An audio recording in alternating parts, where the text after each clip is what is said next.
다 함께 사도신경으로 우리의 신앙을 고백하겠습니다. 전능하사 천지를 만드신 하나님 아버지를 내가 믿사오며 그 외아들 우리 주 예수 그리스도를 믿사오니 이는 성령으로 잉태하사 동정녀 마리아에게서 나시고 본디오 빌라도에게 고난을 받으사 십자가에 못 박혀 죽으시고 장사한 지 사흘 만에 죽은 자 가운데서 다시 살아나시며 하늘에 오르사 전능하신 하나님 우편에 앉아 계시다가 저리로서 산자와 죽은 자를 심판하러 오시리라.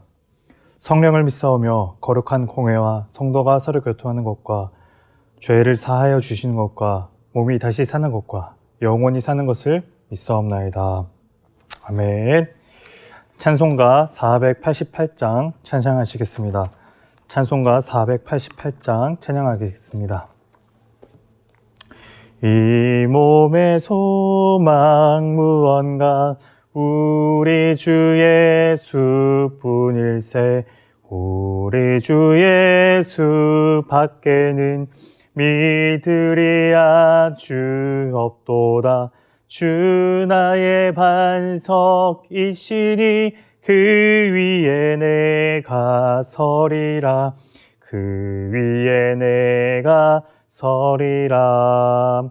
무섭게 바람 부는 밤 물결이 높이 설렐 때 우리 주 크신 은혜에 소망에 닿칠 줄이라. 주 나의 반석이시니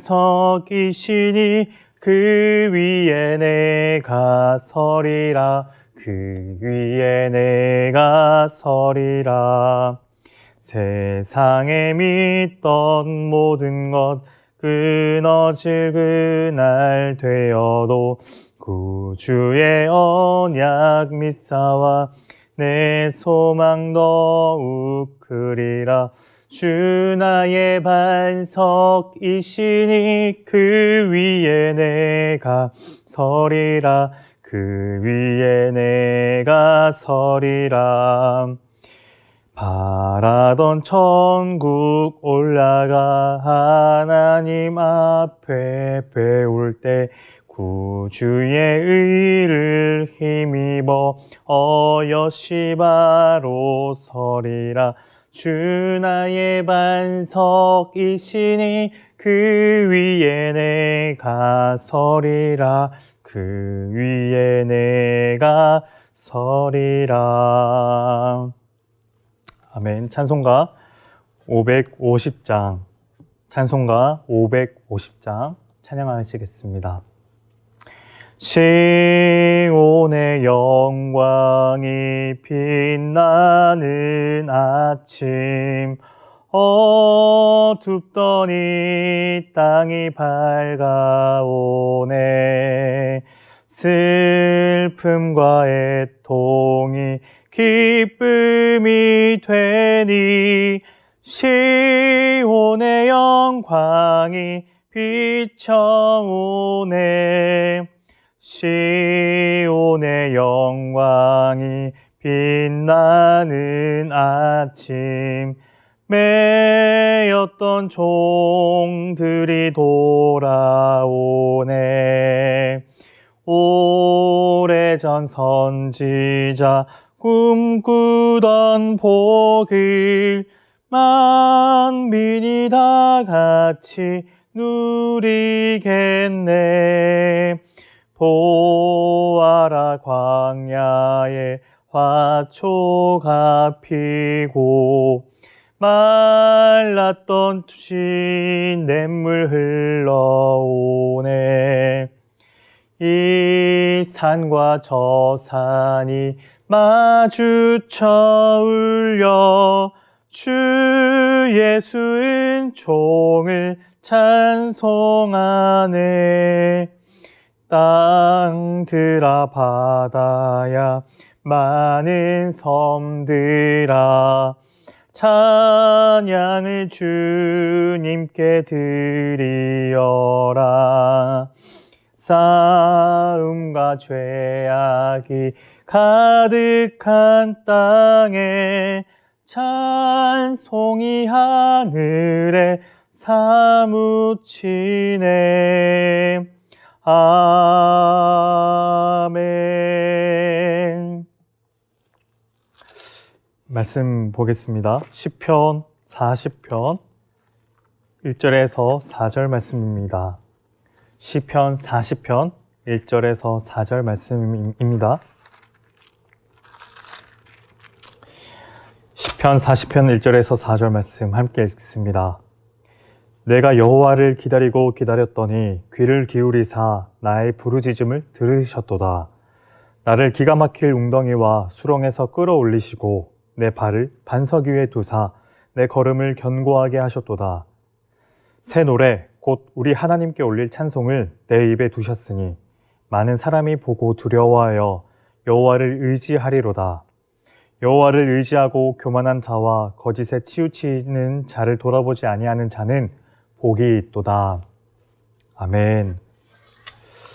오늘 말씀은 뒤뚱이며 걷는 우리의 믿음, 뒤뚱이며 걷는 우리의 믿음이라는 제목으로 하나님 말씀 나누겠습니다. 다소 민망한 옛 기억을 고백하면서 말씀을 열려고 합니다. 대학생 1학년, 그러니까 20살 때 일인데요. 그때 저는 하나님께 대해 입체적인 정서를 최초로 경험했습니다. 여기서 입체적이다는 건 평면적이다의 반대말로 사용하는 건데요. 어떤 문학 속 인물의 캐릭터가 입체적이다 혹은 평면적이다 할 때 그때 그 입체적인 의미로 사용했습니다. 그러니까 제가 하나님께 입체적인 감정을 느꼈다는 건 어떤 한 가지 감정이 아니라 복합적인 정서를 감각했다는 의미입니다. 이걸 굳이 자랑하려고 하는 말은 아닌데요. 결코 오랜 세월을 보냈다고 할 수 없는 지금의 저는 그때의 저를 돌이켜보면 그런 감정은 퍽 어른에 가까운 것 같았습니다. 대체 무슨 경험을 했길래 지금 이러는 건가 싶으실 텐데요. 이렇게 폼을 실컷 잡지만 그리 사실 대단한 것은 아닙니다.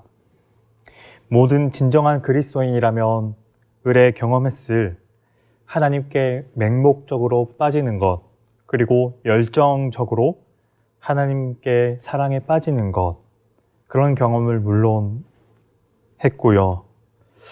그때는 제 모든 인격, 감정, 이성에 하나님의 따뜻한 빛이 내리쬐는 것처럼 느껴졌던 아주 황홀한 순간들이었습니다. 그러나 이런 순간만 있다면, 이런 경험만 있었다면 결코 입체적이라고는 할 수 없겠죠. 하나님께 대해 곡진한 사랑을 고백했던 제게 그것과는 전혀 다른 감정이 찾아왔는데 그건 실망감이었습니다. 하나님께 대한 실망감. 당시에 저는 하나님께 대한 실망이라는 건 처음 경험해 보기도 했고 또 이런 느낌을 갖는 것만으로도 무척이나 죄스럽게 느껴져서 처음에는 이 감정을 부인하려고 했습니다.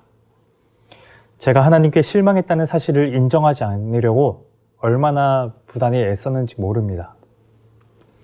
어떤 날은 야곱을 생각하면서 밤새도록 기도로 하나님과 씨름하고자 했고 또 어떤 날은 입을 뻥긋하지도 않기도 했고요. 급기야 주님 결판을 내십시다 라는 마음으로 골방에 들어가서 온종일 하나님이 응답하실 때까지 결코 밖으로 나오지 않겠다고 버텼던 그런 시절이 제게 있었습니다. 솔직하게 말씀드리고 나니까 약간 민망하기도 하는데요. 그러나 제가 하나님께 실망감을 가졌다는 사실이 결코 부끄럽지는 않습니다. 그건 죄다 또는 불신앙이다 하는 단언하는 모든 정죄에서 저는 자유롭습니다. 왜냐하면 그 실망감이 저의 믿음을 꺾는데 끝내 실패했기 때문입니다. 다시요. 그리고 제 믿음은 그 실망감을 통해 더욱 견고해졌기 때문입니다. 저는 오늘 시인의 고백이 바로 제가 하나님께 가졌던 입체적인 감정처럼 느껴져서 몹시 더딘 속도로 한 절 한 절을 읽어내려 갔습니다. 이 시의 표현들은 또 얼마나 감각적인지요. 한 구절 한 구절 제가 한번 읽어드릴 테니 다시 한번 음미하면서 한번 들어보시면 좋겠습니다. 1절, 내가 여호와를 기다리고 기다렸더니 귀를 기울이사 나의 부르짖음을 들으셨도다. 2절, 나를 기가 막힐 웅덩이와 수렁에서 끌어올리시고 내 발을 반석 위에 두사 내 걸음을 견고하게 하셨도다. 새 노래, 곧 우리 하나님께 올릴 찬송을 내 입에 두셨으니 많은 사람이 보고 두려워하여 여호와를 의지하는도다. 내가 여호와를 기다리고 기다렸더니, 시편 40편의 시간적 배경이 정확하게 언급되지 않아서 시인이 지금 처한 상황이 어떠한지, 그리고 시인은 무엇을 하나님을 기다리면서 어떤 감정이었는지를 정확하게는 알 수 없지만 추측할 수는 있습니다. 그러니까 시인은 하나님을 기다리는 게 그냥 기다린 게 아니라 간절히 기다렸다는 걸요.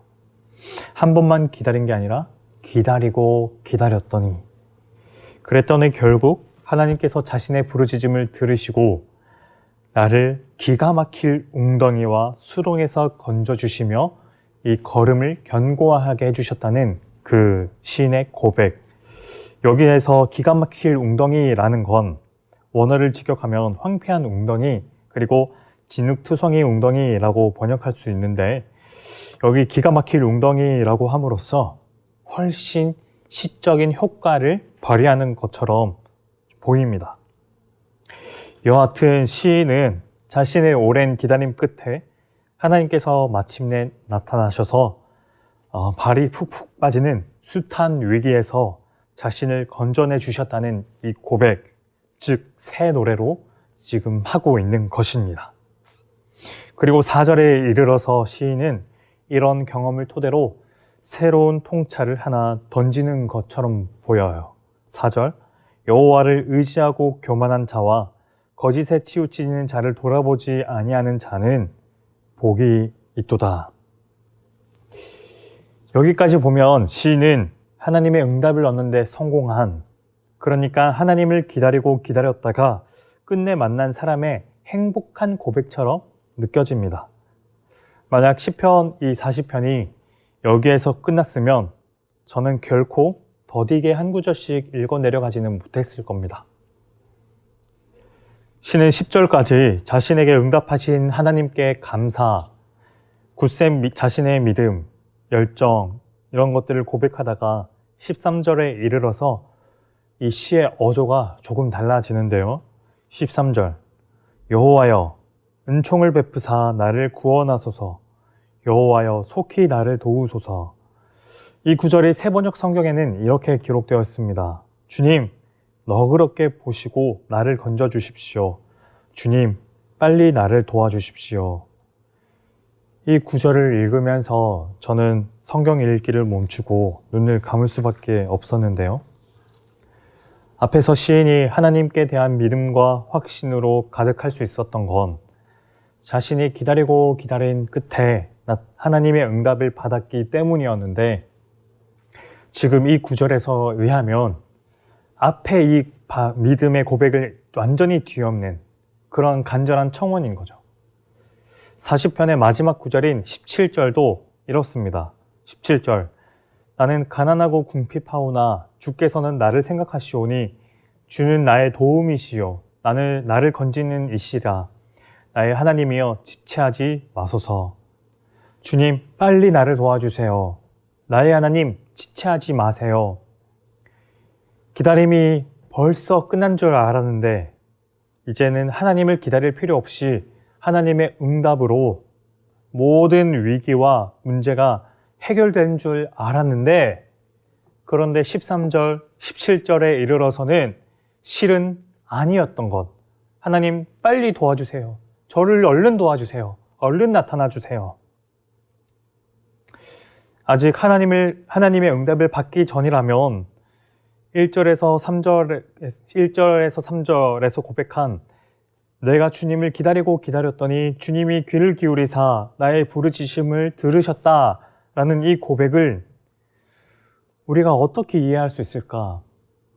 그러니까 아직 시인에게 하나님이 나타나지 않으셨다면, 하나님이 시인의 기다림에 응답하지 않으셨는데 어째서 시인은 1절에서 3절 하나님이 나의 기다림을, 나의 부르짖음을 들으셨다는 고백을 어떻게 시인이 하실 수 있었을까? 왜 시인은 하나님의 응답을 받지도 않아 놓고서 내가 기다리고 기다렸더니 주님이 응답해 주셨다라는 식의 고백을 할 수 있었는 걸까? 그러니까 그건 허풍인 걸까? 이런 질문들이 마구마구 들 무렵 저는 이렇게 생각하지 않을 하나의 단서를 얻었습니다. 그러니까 그건 허풍이 아니라 믿음입니다. 믿음. 그러니까 1절에서 3절의 고백은 허풍이 아니라 시인의 믿음입니다. 만약 처음에 생각했던 대로, 그러니까 실제로 시인이 기다리고 기다린 끝에 하나님의 응답을 얻어냈고 또 그래서 하나님을 찬양했다면 그건 엄밀히 말해서 믿음은 아닙니다. 감사죠. 하나님께서 시인에게 하신 행동, 은혜에 대한 반응으로서의 감사. 그러나 믿는다는 건, 믿음은 무엇입니까? 믿음은 본질적으로 반응이라기보다 의지입니다. 이 의지에는 불확정성이 포함되어 있죠.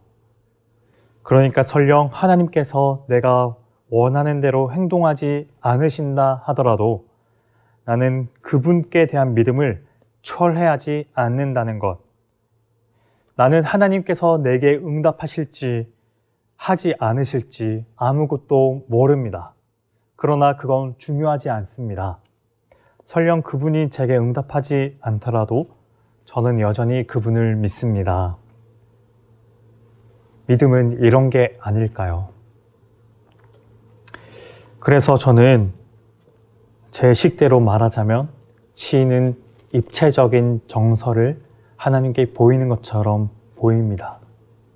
그리고 이 시인의 입체적인 이 고백이 무척 애틋하게도 애절하게도 느껴집니다. 기다리고 기다려도 여전히 침묵하시는 하나님을 향해서 믿음을 잃지 않고 믿음을 철회하지 않고 여전한 믿음으로 사용하는 고백들, 간절히 간곡히 믿음으로 선포하는 청원들, 예수님의 옷자락, 그것에 손을 대는 것만을 위해 모든 힘을 다해 뻗은 여인의 희고 야윈 손처럼 이런 고백들은 어딘가 눈물겨운 데가 분명 있습니다. 시인은 이 기다림을 사실 시편 38편부터 해왔는데요. 시편 38편, 39편에서도 하나님의 응답에 대한 시인의 기다림이라는 주제가 계속 반복되어 나옵니다. 물론 시편은 시간적 순서대로 나열된 것은 아니긴 하지만 같은 주제의 시를 38편, 39편, 40편 연속적으로 묶은 데서 도출할 수 있는 어떤 의미가 분명히 있다고 저는 생각합니다. 그러니까 시인은 38편부터 40편까지 계속 기다리고 있던 거예요. 그런데 결국 40편이 되어서도 그 기다림의 끝은 나지 않았습니다. 그러나 그는 여전히 기다려도, 여전히 응답받지 못해도 그는 결코 믿음을 잃지 않았습니다. 시인이 38편, 39편, 40편을 거치면서 하나님의 응답을 기다리는 것처럼 우리도 2020년을 닫고 2021년을 열면서 하나님께 응답받을 것이 분명 있을 거예요. 그것이 놀라운 신비로 응답받을 수도 있고, 근데 응답받지 못한 채 2022년을 맞이할 수도 있을 테고요. 그러면서 우리는 하나님께 뜨거운 사랑을 고백했다가 때로는 가슴 아린 실망감을 안고서 실망감을 느꼈다가 이런 두 가지 정서 사이를 진자 운동하듯이 무망하게 오가고 말 겁니다. 그러다 보면 이런 생각에 이르고 말겠죠. 우리의 믿음이란 결국 이 입체성, 복합적인 감정들을 끌어안고 한 발 한 발 앞으로 나아가는 건 아닌지, 때로는 기가 막힐 웅덩이에 빠지기도 하고 또 때로는 반석 위에 단단한 걸음으로 걷게 되기도 하면서 그렇게 뒤뚱거리면서 겨우 앞으로 나아가는 건 아닌지, 말을 탄 것처럼 앞을 향해 정신없이 내달리는 사람보다 이런 식으로 느리고 더디게 뒤뚱거리며 걷는 사람들의 믿음이 요즘에는 더욱 강하고 단단하며 풍성하다고 저는 느낍니다. 다가오는 2021년, 하나님을 뜨겁게 사랑하실 수도 실망감을 느끼실 수도 있겠지만 오늘 시인처럼 끝까지 하나님께 믿음을 거두지 않는, 신뢰를 포기하지 않는 그런 믿음이 더욱 견고해지는 우리 성도님들 되시기를 축복합니다. 아멘. 기도하겠습니다. 하나님 아버지 감사합니다. 시인이 하나님께 대한 실망을 느껴도 하나님이 시인에게 응답하지 않으실지라도 그래도 시인이 믿음을 포기하지 않고 여전한 믿음으로 하나님께 믿음의 고백을 했던 것처럼 저희들도 다가오는 2021년은 하나님께 믿음의 고백을 드릴 수 있는 저희들 될 수 있도록 은혜 베풀어 주옵소서. 그 믿음에는 입체적인 감정이 섞여 있을 테지만 그 입체적인 정서가 우리의 믿음을 더욱 풍성하게 하고 부여하게 해준다는 것을 저희가 알 수 있도록 은혜 베풀어 주옵소서. 끝까지 하나님을 신뢰하는 저희들 될 수 있도록 도와주옵소서. 2020년을 잘 마무리하면서 또 2021년을 맞이하면서 저희가 믿음의 사람으로 다시 살 수 있도록 살겠습니다. 고백하고 다짐하는 저희들 될 수 있도록 은혜 베풀어 주옵소서. 예수님 이름으로 기도드립니다. 아멘. 하늘에 계신 우리 아버지여, 이름이 거룩히 여김을 받으시오며 나라의 임하오시며 뜻이 하늘에서 이루어진 것 같이 땅에서도 이루어지다. 오늘날 우리에게 일용할 양식을 주옵시고 우리가 우리에게 죄 지은 자를 사하여 준 것 같이 우리 죄를 사하여 주옵시고 우리를 시험에 들게 하지 마옵시고 다만 악에서 구하옵소서. 대개 나라와 권세와 영광이 아버지께 영원히 있사옵나이다. 아멘. 우리 코로나19의 종식과 그리고 송구영신 그리고 다가오는 새해, 우리 공동기도 제목을 가지고 함께 주여 한번 외치고 또 그리고 각자의 기도 제목으로 함께 기도하며 나아가겠습니다. 주여.